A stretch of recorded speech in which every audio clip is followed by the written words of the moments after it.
Olá pessoal, tudo bom com vocês? Sejam bem-vindos ao seu canal de matemática, Matemática em um Clique. Na aula de hoje falaremos sobre a relação de Euler. Você já ouviu falar nessa relação? Vamos ver juntos como que ela funciona? Vamos lá.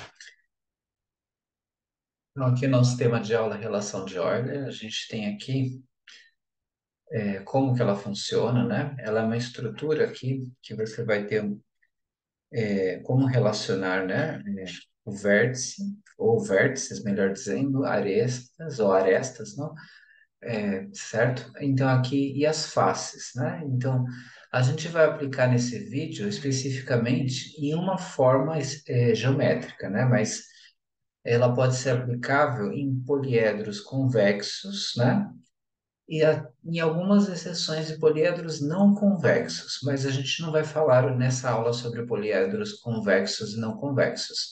Nessa aula, nós vamos aqui dar uma ênfase especial nessa relação vértices, arestas e faces com um exemplo específico. Vamos ver aqui o exemplo? Ó, vamos falar da pirâmide. Então, uma pirâmide, você tem aí os seus vértices, né? Lembrando que os vértices são os pontos, né? Aí, que, onde se encontram as arestas. Nós temos as arestas, que são esses segmentos de reta que vocês têm aí em várias partes aí, laterais ou base.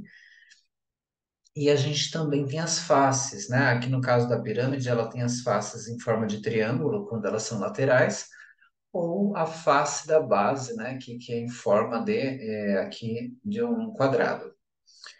Então, a gente tem aqui a nossa pirâmide e a gente vai aplicar aqui a relação de Euler. Lembrando que aqui a relação de Euler, quando você faz vértices menos arestas mais faces, sempre vai dar igual a 2. Então, termina sendo uma relação importante, porque se você já tem vértices e arestas, não tem as faces, você consegue encontrar as faces, ou se você tiver outros dois quaisquer, você consegue encontrar o terceiro, tá certo?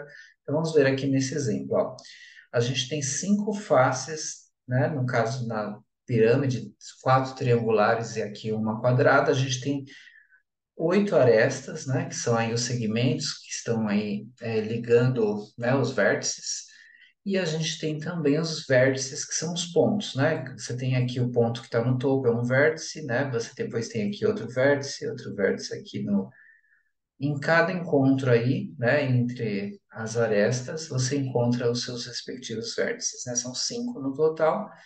E agora a gente tem a relação de Euler, né, que nos dá esse cálculo importante, ó, vértice menos arestas igual a F.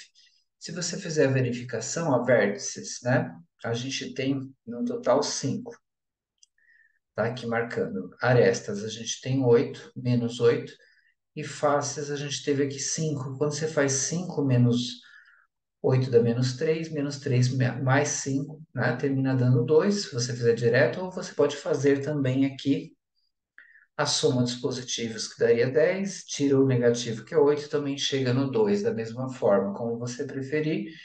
Mas o ponto é que se você faz essa subtração e essa soma, você chega nesse número 2, e essa é a nossa relação de Euler aqui, que a gente está sendo apresentada nessa aula. E se você tem o vértice ou arestas, ou se você tem essas faces e arestas, você sempre vai conseguir com essa relação, sabendo que dá igual a 2, a subtração depois da soma, você consegue encontrar uma terceira informação que seja desconhecida e termina sendo de ajuda.